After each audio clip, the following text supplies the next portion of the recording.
Our next speaker, based here in Thailand, will share why inclusive language in real estate matters for the LGBTQI community, minorities, and people with disabilities. Please welcome the Associate Director at Equal Asia Foundation, Shane Bhatla.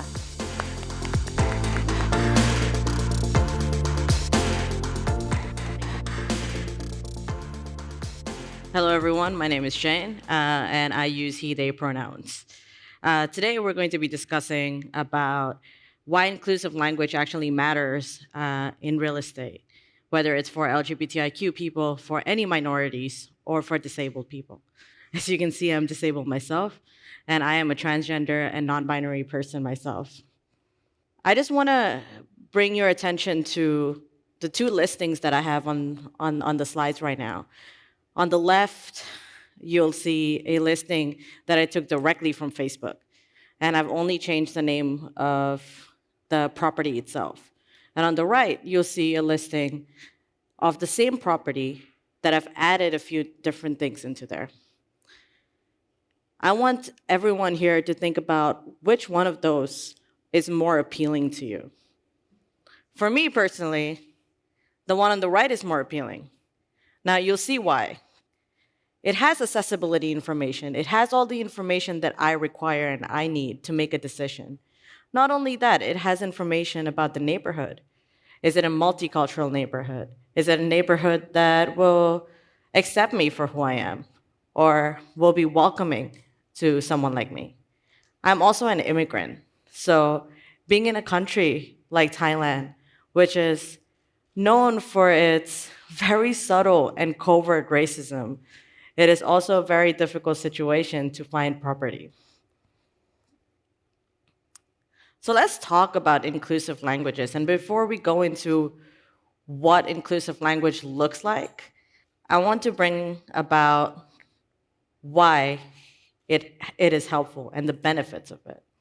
The two very easy benefits of it is that it has already been proven that there are higher sales because of it in the property market, but also higher internal productivity of people who are working in the property market. So agents, homeowners, anyone. So what does inclusive language actually look like? And this is about what non-inclusive languages that we already use currently, and what are the alternatives that are inclusive and the more inclusive, right? So for example, you might have heard that a lot of folks, when they call you, they're automatically assuming your gender, and they're saying, dear sir, dear madam, or using honorifics like Mr. or Miss. This doesn't always work for everyone. So the best way to come over this is to refer to your clients by their first name and their last name, but also not assuming what honorifics they prefer. There are more honorifics than just Mr., Miss, Mrs. Obviously, doctor and professor is not gendered. Another thing that is not gendered is mix, MX. Now, this is something new that you might see in the coming years. This is also something new that is also being approved by the Thai government during the Gen Act. Another thing that we've seen in contracts and leases that is more appropriate to what I've seen in my contracts and leases is she and he. One of those pronouns kind of fit with what I do, but the other one, not so much. I prefer they, them, which is what we should be seeing in most of the leases anyway. Gender-neutral language is so important. Another thing that I have obviously seen is his and hers. I've been to a lot of property viewings, and I've talked to a lot of agents. His and hers, bachelor pad, master bedroom. See, I look masculine. So when people are trying to sell me a property, this is what they go for. They're trying to see if it's good for families, if it's good for a young individual like me. That doesn't always work, and that always is a turn off for me. Dual closets, though, for single individual, primary bedroom, so much better. the connotations that we use in our words right now, at the moment, stems from a lot of sexism, ableism, colonized language, and also racism. In order for us to move to a decolonial conversation and how we use our language, we have to implement all of these. But not just these. We've got things like perfect for newlyweds or perfect to start a family. But what if my family looks like me with a cat? Or what if I never want to get married? Or what if my marriage looks like just promise rings with two of my partners? See, now this is where we have to think about this. So to not exclude individuals who don't want kids or don't want children or who cannot have children. Instead say comfortable for 3 household members. Include pets. Another thing that we've seen is ballpark figures, good as gold. Now that also comes from a very, very grave background. Instead use figure estimate, high value property.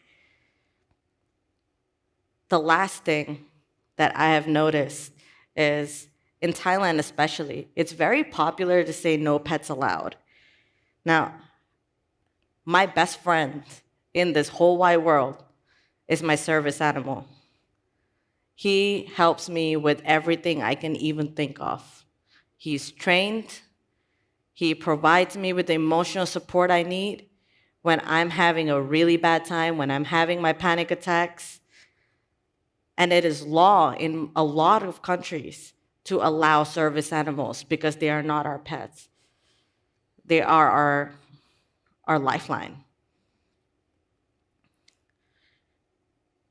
I remember in 2008, when I was looking for a property to rent, I came across so many listings where they said, no Indians allowed.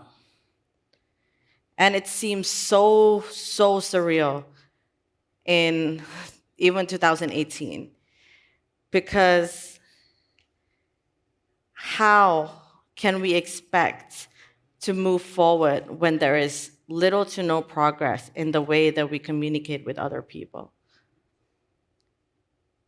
I was also homeless for 4 to 5 months. I was living out of my car. The reason why that happened was when I came out as transgender, I was kicked out. These stories are not just mine, and I urge everyone to understand that these stories are far too common. A lot of folks during COVID had to change their apartments, their houses, because of whatever reason. And a lot of folks go through what I did. In a world where so many of us are so visibly queer, so visibly so outspoken, in a country like Thailand where it's so openly accepted to be visibly queer, visibly trans, and as a third party, as someone who's coming from outside of the country, it is already known how accepting of a place Thailand is. The realities are far different. And this is what the reality looks like. The personal story that I shared, but also the stories of other people. So before I kind of move towards a wrap up, I want to share what I have learned over the past few years, well, 8 years, almost a decade of being in nonprofit and being in inclusion and diversity. Inclusion is 100% more profitable. It has already been proven on multiple occasions in multiple reports. But not only that, brand image is also improved by inclusion. Ethical consumerism is on the rise. A lot of folks are looking at how to buy ethically and how to also engage with products and with companies in a more ethical manner. Being inclusive and being more diverse automatically shows that you are more ethical. This also improves internal diversity. It is more likely that people from diverse backgrounds are going to apply to your workspace because they're already seeing that you are presenting yourself as more diverse and more ethical to your consumers.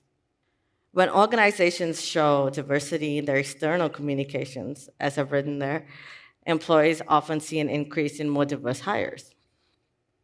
But there's also high morale, not just by helping marginalized communities, but if you have colleagues and peers who are also LGBTIQ and who are transgender and who are non binary and who are disabled, the fact that you're providing services outside of your internal staff to disabled LGBTIQ and minorities automatically shows that you care. And if you're providing benefits that specifically cater to LGBTIQ staff in countries where there aren't legal protections, for example, giving same-sex spouses healthcare insurance, which is already being given to heterosexual spouses. That is also a benefit. What are other inclusive practices that we've seen? You recognize how I came out here, and the first thing I said was, "Hi, my name is Shane, and these are my pronouns." This is how we should be introducing ourselves to everyone. But not only that, in your email signature, in your business cards. I have a business card with me on me right now, which actually has my pronouns on there. Unfortunately, it's not updated, but it's right here. But you can come see it if you like. Another thing is asking your clients about their accessibility needs. And this should just come as a first thought. Third thing is vetting your homeowners, vetting your vendors, service providers. And the fourth thing, and I feel like the most important thing, is educating yourself and educating the peers around you. When I say educating yourself, I mean read up about it. Do a quick Google search, look for unbiased and